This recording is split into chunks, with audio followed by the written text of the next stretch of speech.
কাছে একজন প্রশ্ন করেছেন, ফয়সল আহমেদ নামে একজন প্রশ্ন করেছেন, জিয়াদি হুজুর রোজা অবস্থায় কি চৌকে ডব দেওয়া যাবে কি? চৌকের মধ্যে ডব দেওয়া যাবে কি রোজা অবস্থায়? জি ধন্যবাদ। আসলে ড্রপ চোখে দিলে সেটা আমার যতটুকু জানা সেটা মস্তিষ্কে যাওয়ার সম্ভাবনা রয়েছে। তো এবং চোখ, নাক, মুখ এই তিনটা একটা আরেকটার সাথে কান সহ আর একটা আরেকটার সাথে কানেক্টেড। তো এই জন্য চোখে রোজা অবস্থায় ড্রপ না দেওয়ার জন্য পরামর্শ দিব। এখানে একটা মূলনীতি উসুল মনে রাখবেন যে ইনজেকশন এবং ড্রপ এইগুলির ক্ষেত্রে সবসময় এই মূলনীতিটা ফলো রাখবেন যে যদি মস্তিষ্কে অথবা পাকস্থলীতে এই ড্রপ বা ইনজেকশন পৌঁছে, মস্তিষ্কে অথবা পাকস্থলীতে পৌঁছে, তাহলে রোজা ভঙ্গ হবে।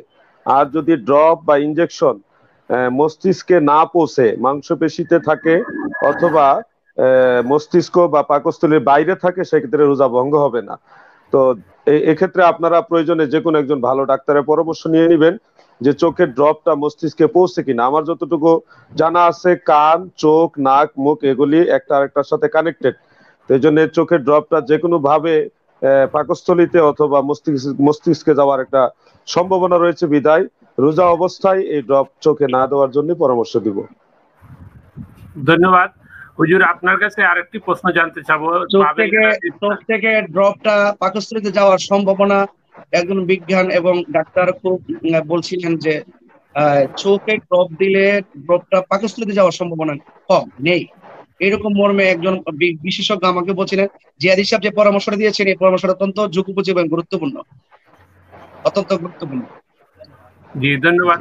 আমরা পাবেল গ্যালারির একটি প্রশ্ন নিতে যাচ্ছি। যে প্রশ্নটি হচ্ছে, উনি প্রশ্ন করেছেন যে তারাবির নামাজে ইমাম সাহেব যদি অতি দ্রুততার সহিত নামাজ পড়েন, এই নামাজ কি সহিশুদ্ধ হবে কিনা, জিয়াদি সাহেব হুজুরের কাছ থেকে জানতে চাচ্ছি।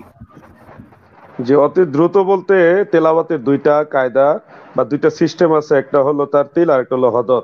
তো তার তিলের সাথে সাধারণত তারাবির সালাত পড়া হয় না, একটু হদর করে পড়তে হয়। হাফিজে কুরআন যারা, তিনারা যদি তেলাওয়াতের হক আদায় করে, যদি লাহলে জলি না হয় বা তিলাওয়াতের হক আদায় করে হদর তেলাওয়াত করেন, সেক্ষেত্রে অবশ্যই তারাবির নামাজ পড়া যাবে। কিন্তু তাড়াহুড়া করতে গিয়ে যদি 4G 5G স্পিডে পড়ে, যেখানে তেলাওয়াতের কোনো হক আদায় হয় না, সেক্ষেত্রে নামাজ তো হবেই না, উল্টা আরো কবিরা গুনাহ হবে। নামাজ তো হবেই না, উল্টা আরো কবিরা গুনাহ হবে।